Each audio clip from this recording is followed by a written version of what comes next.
You recently wrote a book about Manny Pacquiao. Yeah, that's right. What made you decide to write a book about Manny?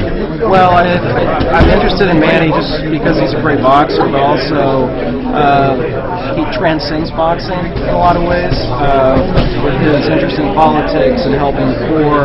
I don't see him as just a boxer, but as sort of a worldwide figure. I write for Time magazine, and he's been in the top 100 most influential people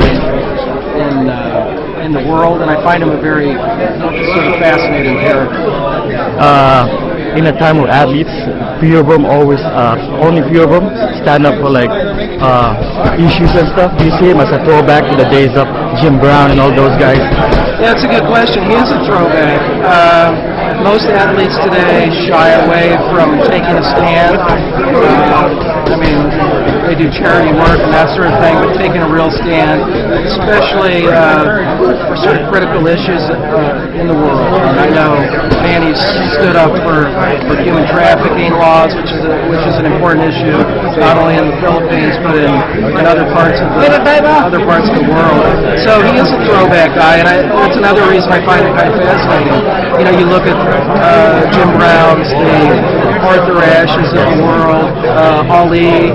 I think that's one reason he's compared to Ali because he does transcend boxing in the way that Ali does. It's a little different. It's a different issue. It's a different time.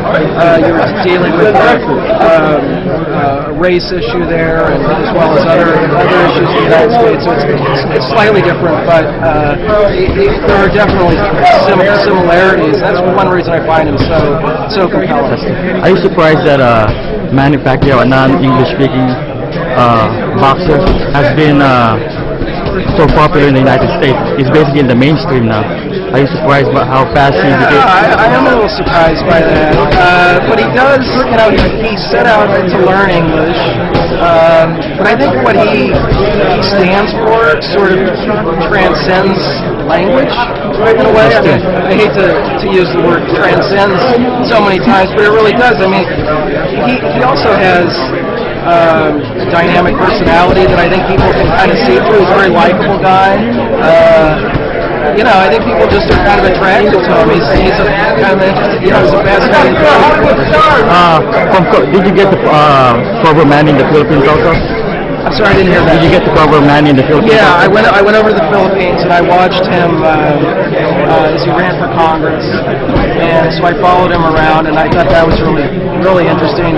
How because I wanted to see how people reacted to him over there. I'd heard stories, but it was fun to watch that. And I also went around to interview different people in his life, see where he had grown up, where he lives now, kind of follow his boxing trajectory in the Philippines.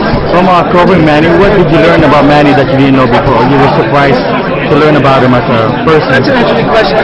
People tend to like to ask that question, and I guess it comes down to something that everybody says about Manny, and that is his humility. And I'd heard he's a very humble guy, but after getting to know him a little bit better, I was surprised at how humble he truly is. He's a man of faith. He's into sort of bigger things. He's an interesting person in that way. There's a lot of people would have been corrupted by the fame, corrupted by the money. He doesn't seem to be corrupted by this.